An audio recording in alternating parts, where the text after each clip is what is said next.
most film lovers surely want every movie they watch to be a good time, that simply isn't how it works. Creative miscalculations happen, and things fall flat all the time, unfortunately. And though many films end up failing against sky-high expectations, others suffer critically or commercially in a way that just about everybody saw coming a mile away. And that likely seems to be the case with the following films. I'm Ellie for What Culture, and these are 10 upcoming movies that are already doomed. Number 10, Now You See Me, Now You Don't. Given that the first two Now You See Me movies collectively grossed almost $700 million worldwide, a threequel absolutely made sense. But it made sense back in, say, 2019. Instead, Now You See Me, Now You Don't, which clearly should have been the title of the second film, will release this November, more than 9 years after Now You See Me 2. At this point, it feels like Sony waited way too long to get this one going. That is to say, is there still a fanbase really clamoring for more of this? And even if you believe that there is, many will be disappointed that several prominent actors from the previous film, namely Mark Ruffalo, Michael Caine, and Lizzie Kaplan, have been written out and replaced with 3 new characters played by Justice Smith, Dominic Sessa, and Ariana Greenblatt. Reviews have clearly never mattered to this franchise, but in the post-pandemic theatrical environment, where audiences really need something special to coax them out of their house, it's easy to see most waiting to catch this one on streaming. Number 9, Masters of the Universe.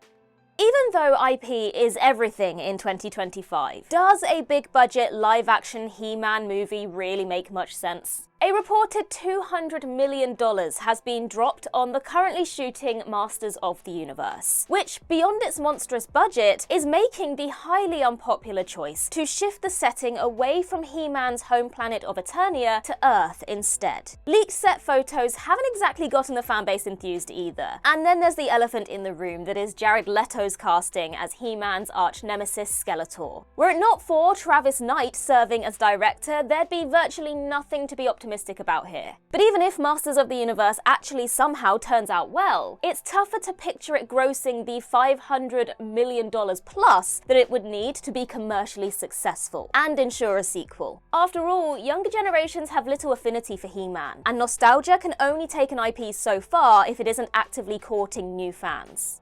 Number 8, The Batman Part 2. Matt Reeves' The Batman was a strong critical and commercial success when it released in March 2022, and so a sequel was speedily given the green light for a planned 2025 release. However, The Batman Part 2 has been subject to 2 substantial delays, pushing it back to 2026 and then to October 1st, 2027. This has reportedly been a result of Reeves taking the time to perfect the script. Additionally, as of early May, a Production Weekly posting lists Reeves as only the writer and not the director, suggesting that he may be stepping back from shooting the film, in turn requiring James Gunn and co. to seek out a replacement. If the October 2027 release date sticks, that'll be close to 6 years between Batman movies. Not too far off the 7 years and 1 month that covered the entire span of Christopher Nolan's Dark Knight trilogy. Naturally, fans are growing impatient at the wait, not to ignore the fact that Robert Pattinson, who was cast to be a young, scrappy take on Bruce Wayne, will turn 40 next year. None of this means The Batman 2 will be bad, but given Warner Brothers' clear desire to introduce another Batman into their fledgling DCU, we could end up with a messy situation where already impatient audiences are awkwardly pulled between 2 competing iterations of The Dark Knight. Number 7, Elio. Elio is the latest film from Pixar, a sci-fi adventure revolving around the titular 11-year-old boy who is mistaken for Earth's ambassador by a community of aliens. Though Pixar was once upon a time a bulletproof banger factory, in recent years their critical and commercial performance has been decidedly less consistent, and Elio has reportedly had quite the tricky journey to the big screen. Sources indicate that the animated comedy was delayed from March 2024 to this coming June due to concerns internally, with substantial portions of the film being reworked, which tracks given that the vibes of the initial teaser trailer and newer full trailer are totally different. Furthermore, last summer it was announced that original director Adrian Molina was being replaced by Madeline Sharafian and Domi Shi, while Zoe Saldana has replaced America Ferrera in the role of Elio's aunt. And then there's the fact that the budget is said to have skyrocketed to $300 million, an entire $100 million more than Inside Out 2, and a tough figure for an original IP to make a profit on. Between all this and the new trailer suggesting that the film's tone has been made broader and more upbeat, this feels like a repeat of The Good Dinosaur situation, where a troubled production leads to a film that misses the mark with critics and audiences. It would be great to be wrong though. Number 6, The Conjuring: Last Rites. Though the first two Conjuring movies were both critically and commercially successful, the wheels clearly began to come off the enterprise with 2021's The Conjuring: The Devil Made Me Do It. While still making bank, it was the first of the three films to suffer a mediocre reception from critics and fans of the franchise, many lamenting that James Wan didn't return to direct it, being subbed out instead for Michael Chaves, who previously helmed the forgettable Conjuring spin-off The Curse of La Llorona. With the fourth mainline film, The Conjuring: Last Rites, being marketed as the finale to the core franchise then, many fans hoped that Wan would come back to direct and give us a fitting send-off. Sadly though, Chaves is back in the director's chair once again, making it overwhelmingly likely that this is yet another disappointingly pedestrian installment, and an ultimately lackluster way to close the series out. Now, there's no chance of it flopping at the box office, but given the highs of the first two Conjuring movies, it seems destined to end its run on a shoulder shrug. Number 5, The Bride.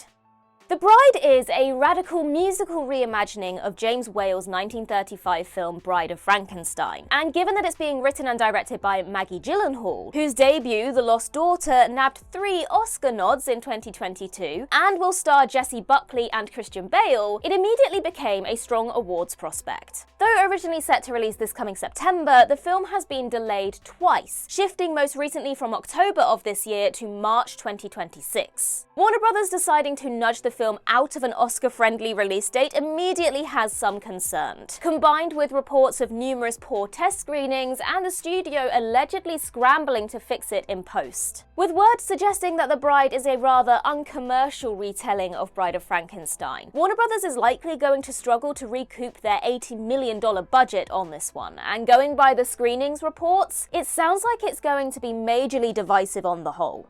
Number 4, Horizon: An American Saga, Chapters 2 to 4.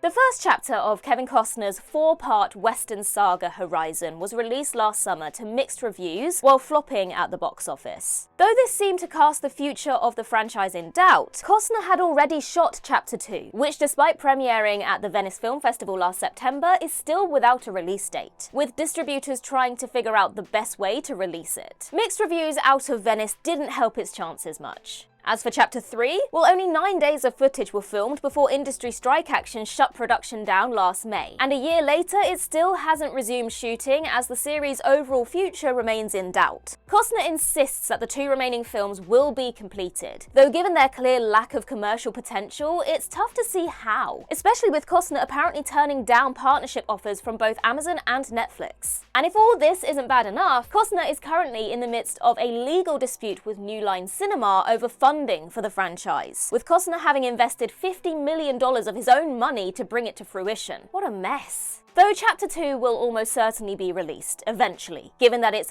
fully completed, it's looking increasingly unlikely that the latter half of this ambitious epic will ever see the light of day. Number 3, Clayface. Last December, it was confirmed that a movie based on DC villain Clayface had been greenlit. And most excitingly of all, the great Mike Flanagan had penned the script, which excited James Gunn enough that it was fast-tracked for a September 11th, 2026 release. Flanagan's commitments to a new Exorcist film and a Carrie TV series left him unable to direct, but the solid James Watkins was ultimately hired to helm. However, it was recently announced that Flanagan's script has since been rewritten, with Hussein Amini drafted in to do the job. Though Amini received an Oscar nomination in 1998 for writing the script for The Wings of the Dove, it's also fair to say that his post-Drive filmography has been all over the place. Amini's most prominent Hollywood gigs include Snow White and the Huntsman, 47 Ronin, and The Snowman, none of which were particularly well received. And so it's tough not to feel pessimistic about Amini being brought in to rework the writing of Flanagan, a filmmaker with a far stronger track record, and whose script Gunn said was one of the strongest of any DCU project in development so far. It sure sounds like Clayface is about to get a dumbing down, though hopefully the truth is far less dramatic than that. Number 2, Together. On paper, the new body horror film Together had everything it needed for easy success. A winning star combo in Alison Brie and Dave Franco, and rave reviews out of its Sundance Film Festival premiere at the start of the year. A bidding war followed between many major studios, with Neon ultimately spending $17 million to acquire the film, which they plan to release this coming July. Everything seemed to be going swimmingly, until in May a lawsuit was filed against Brie, Franco, filmmaker Michael Shanks, and Neon, alleging that the film plagiarized director Patrick Henry Phelan's 2023 film Better Half, which similarly focuses on two lovers becoming fused together. While plagiarism lawsuits in Hollywood are regularly dismissed because it's common for two people to arrive at the same idea independently, this case gets a little bit more interesting, given that Phelan allegedly pitched the film to Brie and Franco themselves, who turned it down because they wanted to produce it on their own. The lawsuit calls Together a blatant ripoff, citing that the script cribs numerous elements from Better Half, namely making a near-verbatim reference to Plato's Symposium and ending with a scene centered around the Spice Girls album Spice World. That's a pretty compelling smoking gun, and certainly a bad look for the film, regardless of how the situation ends up being resolved. It's unlikely to have much impact on the movie's box office performance, though could certainly condemn its legacy if Phelan's claims do indeed have merit. Number 1, Donald Trump biopic. It was recently announced that a big-budget Donald Trump biopic is in the works from Ferrari producer Andrea Ervolino, an inherently eyebrow-raising project that only becomes more questionable the more you read about it. Ervolino is reportedly eyeing a $100 million budget for the glossy biopic, which will cover Trump's career as a business mogul, reality TV star, and most recently statesman. While many immediately questioned the necessity of such a project, given that the Sebastian Stan starring Trump biopic The Apprentice came out late last year, Ervolino has said that this new biopic will offer a balanced look at the man, with reports suggesting it will offer a kinder portrayal than The Apprentice's inflammatory take. Even considering those in support of the president, are there really enough of them interested in watching a Trump biopic to deliver a return on that hefty budget? And then for anyone who didn't vote for the guy, a Trump-friendly biopic will be the easiest cinematic nope of whatever year it ends up releasing in.